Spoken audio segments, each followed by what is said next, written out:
We're going to look today at a really short episode in chapter 3, in section 3 of Mice and Men. And it's where Whit comes into the room and shows a magazine to Slim.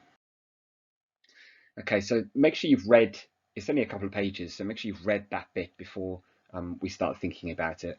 Just to run over what happens, Carlson is explaining how he would shoot Candy's dog. So it's right in the middle of that episode. And one of the labourers, Whit, comes into the bunkhouse and asks to show Slim a magazine. And he reads out this letter in the magazine from a bloke called William Tenner, to the editor asking for more stories like The Dark Rider by one of the writers called Peter Rand. And Slim, to start with, says, well, why have you shown me that? He doesn't know why Whit has shown it to him. And Whit explains that Bill Tenner used to work with him on the ranch. So he knows the person who wrote this letter in. And George asks to see it, and Whit lets him see it, but keeps hold of the magazine. He won't let it out of his hand.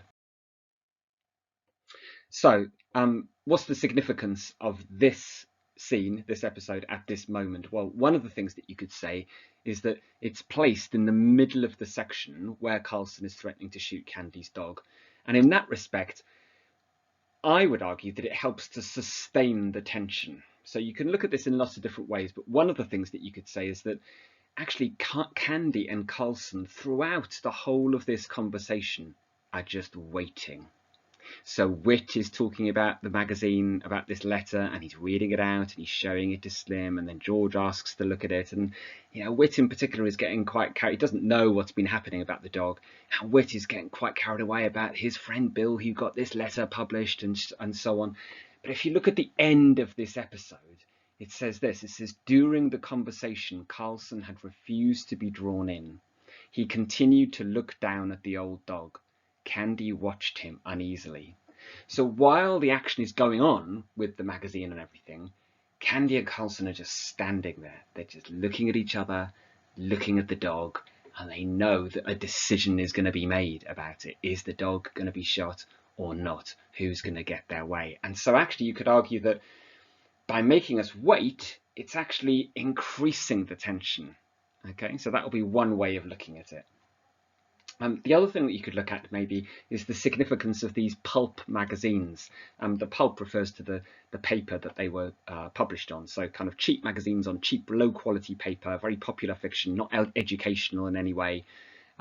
Just like lots of sort of Western stories and action stories and so on. And it was the only thing, the novel seems to suggest, that the men in the bunkhouse read. It's the only example of a book that's mentioned in the bunkhouse. Contrast that to Crooks's books in chapter 4, because quite a lot is made of those. So in chapter 4 it says, and he had books too, a tattered dictionary and a mauled copy of the California Civil Code for 1903. There were battered magazines and a few dirty books on a special shelf over his bunk. A large pair of gold-rimmed spectacles hung from a nail on the wall above his bed. So can you see all the men in the bunkhouse seem to read as these cheap pulp magazines, okay? Whereas Crooks, look, we've got 4 or 5 lines, 2 or 3 sentences, haven't we, to do with the books that he collects and he hoards and he values, and any book he can get hold of, he'll put on his shelf and he'll keep it and he'll look at it night after night. The gold-rimmed spectacles, how much must they have cost from what little money he surely has? He values these books, and the irony there, obviously, is that the least powerful person on the ranch, Crooks, who is excluded, treated like an animal, a victim of horrendous racial prejudice because he's the only black person on the ranch. He's not allowed in the bunkhouse. He has to sleep in this little shack within the barn with the animals, with a bed of straw. And yet he's the most literate character. He's the one that values education. He's the one that actually reads something beyond, comic-y, tacky Western stories. Okay, that says something about power and status in 1930s America, doesn't it? Your race will get you power. Maybe your physical strength might get you power.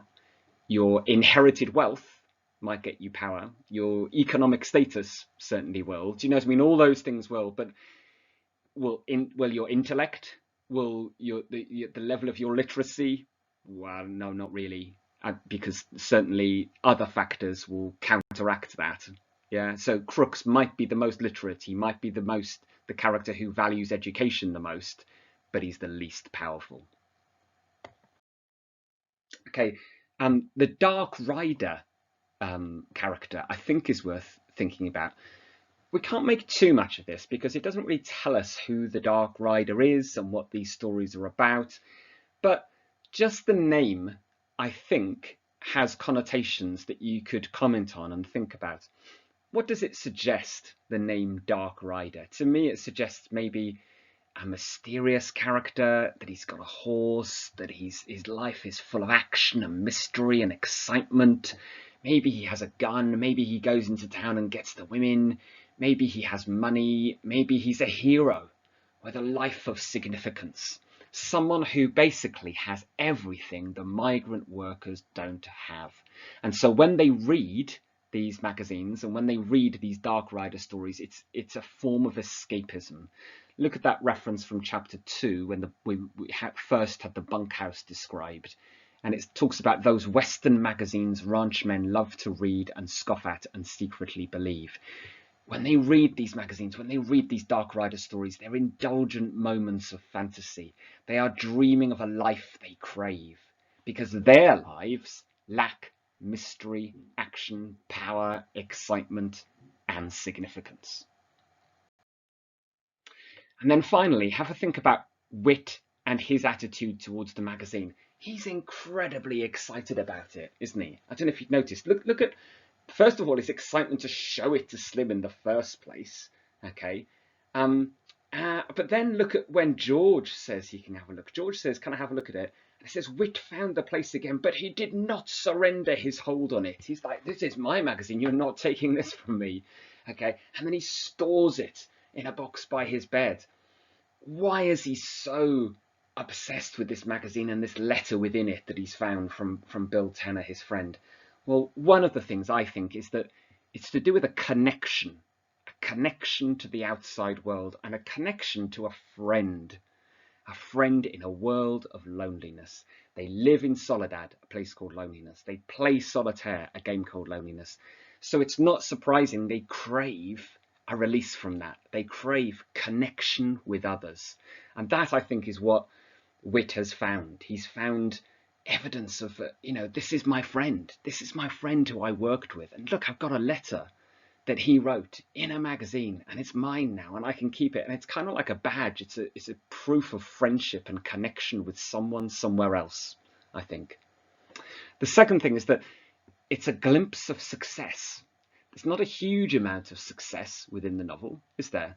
Okay, but Bill here has tried to achieve something quite small. He just tries to write this letter into the magazine and tries to get it published. And he was initially disappointed. It wasn't in the next edition, okay? But he thinks, oh, well, maybe it'll be in the next one, and it is. So he's initially disappointed. He sets out to achieve something. He's initially disappointed, but eventually he succeeds, doesn't he? And I think the implication here is, and I think this is maybe why Whit is so excited, and what Steinbeck is suggesting is that if Bill can get his letter in the magazine, well, then anything is possible. Bigger dreams can come true.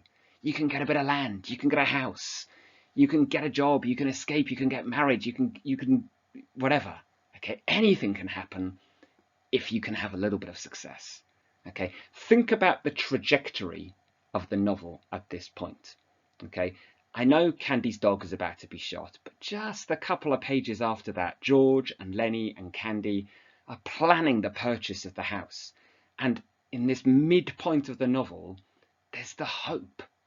George never really thought it would come true. But there's a moment when Candy offers to give them the money to be able to get this done, to get the house bought.